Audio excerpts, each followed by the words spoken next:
بسم اللہ الرحمن الرحیم۔ معزز ناظرین کرام، السلام علیکم ورحمۃ اللہ وبرکاتہ۔ سب سے بہترین اور فضیلت والے دن ذوالحج کے پہلے 10 دن ہیں۔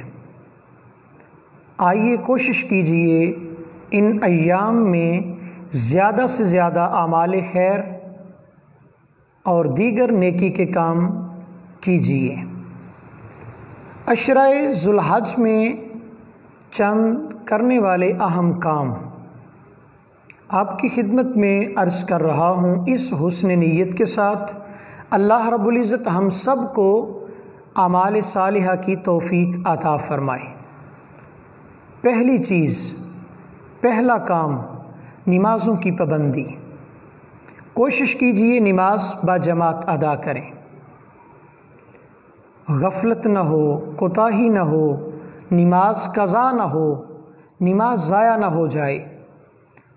تہجد، چاشت، اشراق اور اوابین کی ترکیب بنائیے۔ اسی طرح عشرہ ذوالحجہ میں صغیرہ و کبیرہ گناہوں سے اجتناب کیجیے۔ اللہ رب العزت سورۃ التوبہ آیت نمبر 36 میں ارشاد فرماتے ہیں، بلا شبہ اللہ تعالیٰ کے نزدیک مہینوں کی تعداد 12 ہے۔ اللہ کی کتاب لوح محفوظ میں جس دن سے اس نے آسمان و زمین کو بنایا ہے ان میں 4 مہینے حرمت والے ہیں۔ یہی دین کا سیدھا رستہ ہے۔ ان مہینوں میں اپنے آپ پہ ظلم نہ کرو۔ فرمایا فلا تظلموا فیہن انفسکم، ان مہینوں میں اپنے آپ پہ ظلم نہ کرو۔ عشرہ ذوالحج میں کرنے کے کاموں میں ایک کام، روزوں کا اہتمام کیجیے۔ سیدہ حفصہ رضی اللہ تعالی عنہا بیان کرتی ہیں، سنن ابی داؤد شریف کی حدیث پاک ہے، رسول دو جہاں صلی اللہ علیہ وسلم ذوالحج کے پہلے عشرے کے 9 دنوں کے روزے بڑے اہتمام کے ساتھ رکھتے تھے۔ یہاں پہ ایک بات یہ بھی واضح رہے، بعض حضرات عید الاضحیٰ کے موقع پر عید والے دن 10 ذی الحج کو بھی روزہ رکھ لیتے ہیں، اور ان کے ہاں ایک سنی سنائی بات کہ یہ روزہ اس وقت تک ہے جب تک قربانی نہیں ہو پاتی۔ روزہ اپنے وقت پہ رکھ لیا تو جب تک قربانی کا جانور ذبح نہیں ہوا تب تک روزہ ہے۔ قربانی کا جانور ذبح ہو جائے تو اس کے بعد روزہ افطار کر لیا جاتا ہے۔ یاد رہے، شریعت اسلامیہ کے اندر عیدین، چاہے چھوٹی عید ہو یا بڑی عید، ان دونوں مواقع پر شریعت اسلامیہ نے روزے رکھنے سے منع کیا ہے۔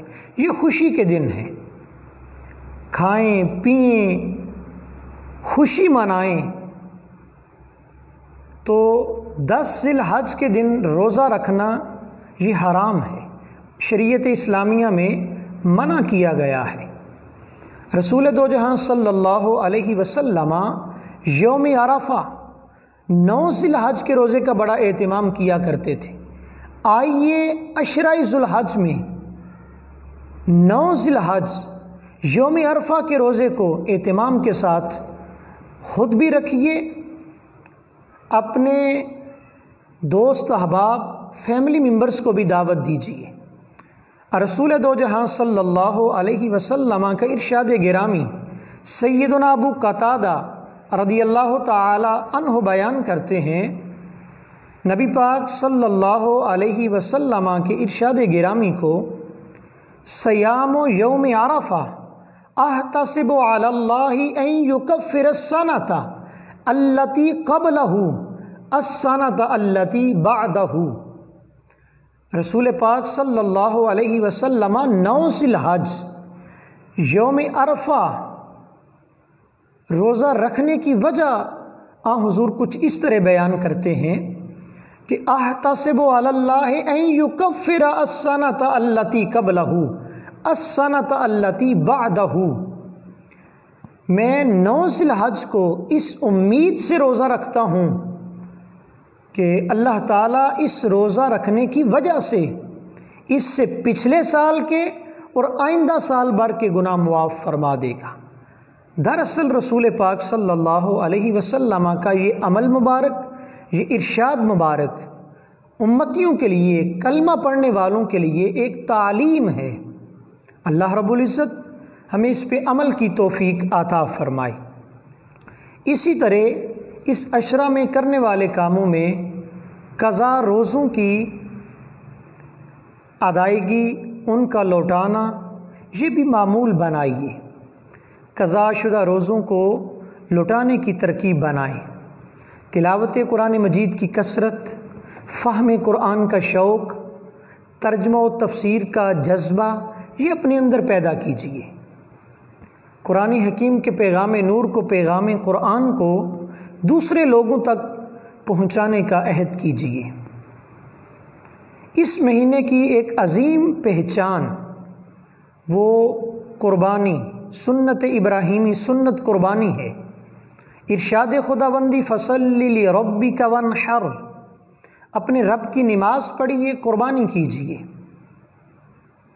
یہ بات یاد رہے، عشرہ ذو الحج کا آخری دن 10 ذو الحج یوم النحر کہلاتا ہے، قربانی کا دن۔ اس روز قربانی کرنا زیادہ افضل کام ہے، اور یہ بات بھی ذہن نشیں رہے، ناہن اور بالوں کا ترشوانہ، منہ زیر ناف اور بغلوں وغیرہ کی صفائی یہ مستحب عمل ہے۔ رسول دو جہاں صلی اللہ علیہ وسلم کا ارشاد گرامی، ذی الحج کا چاند دیکھ لیا تو جب تک قربانی نہیں کی تب تک اپنے ناہن اور بال نہ ترشوائیں۔ ذی الحج کا چاند دیکھنے سے پہلی فرصت میں ناہن کی کٹنگ اور حجامت وغیرہ کروا لیں۔ جب آپ ذی الحج کا چاند دیکھ لیں تو جب تک قربانی نہ ہو پائے تب تک آپ ناہن اور بال نہ ترشوائیں۔ یہ ایک مستحب عمل ہے۔ آئیے عشرہ ذو الحج میں کرنے والے کاموں میں ایک کام یہ ہے، تکبیرات کا اہتمام کیجیے۔ ایک حضور صلی اللہ علیہ وسلم کا ارشاد گرامی سماعت کریں۔ حضور نے ارشاد فرمایا، اللہ کے ہاں ان 10 دنوں سے زیادہ عظمت والے کوئی دن نہیں، اور ان دنوں میں کیے جانے والے اعمال میں زیادہ کوئی عمل محبوب نہیں۔ فرمایا لہٰذا کثرت کے ساتھ تسبیح سبحان اللہ، تکبیر اللہ اکبر، تحمید الحمدللہ اور تحلیل لا الہ الا اللہ یہ پڑھا کرو۔ انہی ایام میں تشریق ہیں۔ ایام تشریق کون کون سے ہیں؟ 9 ذی الحج کی نماز فجر سے لے کے 13 ذی الحج کی نماز عصر تک یہ ایام تشریق ہیں۔ 5 گانا نمازوں کے بعد، فرائض نمازوں کے بعد 1 بار تکبیر پڑھنا واجب ہے، اور 3 بار پڑھنا یہ افضل عمل ہے۔ تکبیر کے الفاظ کیا ہیں؟ اللہ اکبر، لا الہ الا اللہ واللہ اکبر، اللہ اکبر وللہ الحمد۔ 9 ذی الحج کی نماز فجر سے لے کے 13 ذی الحج کی نماز عصر تک یہ ایام تشریق ہیں۔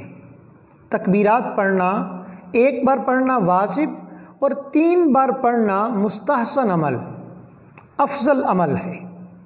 اللہ رب العزت ہمیں اس کو بھی معمول کے ساتھ، پابندی کے ساتھ پڑھنے کی توفیق عطا فرمائے۔ اسی طرح عشرہ ذو الحجہ میں کرنے والے کاموں میں حج اور عمرہ کی ادائیگی ہے۔ رسول پاک صلی اللہ علیہ وسلم کا ارشاد گرامی، ایک کے بعد دوسرے کو کرو، کیونکہ یہ دونوں فقر اور گناہوں کو اس طرح مٹاتے ہیں جس طرح بٹی لوہے، سونے اور چاندی کے میل کچیل کو مٹا دیتی ہے۔ اسی طرح فرمایا حج مبرور کا بدلہ تو صرف جنت ہے۔ عشرہ ذو الحجہ میں کرنے والے کاموں میں انتہائی اہم کام صدقہ و خیرات، خدمت خلق کا جذبہ ہے۔ اعز و اقارب کے ساتھ، رشتہ داروں کے ساتھ حسن سلوک، صلہ رحمی، پڑوسیوں کے حقوق، ضرورت مندوں کا خیال۔ جس طرح آپ عید کے ان حسین لمحات میں فرحت و انبساط کے اس موقع پر آپ اپنے والدین، بیوی بچوں، عزیز و اقارب پہ خرچ کرتے ہیں، ان کی ضروریات کو پورا کرتے ہیں، اپنے ارد گرد گلی محلہ میں، اپنی فیملی میں، رشتہ داروں میں دیکھیے یتیموں کا، مسکینوں کا، ضرورت مندوں کا خیال رکھیے۔ یقیناً یہ سارے کام انتہائی مستحسن اور انتہائی زیادہ باعث اجر اور باعث ثواب والے ہیں۔ اللہ رب العزت ہم سب کو ان اعمال خیر کی کرنے کی توفیق عطا فرمائے۔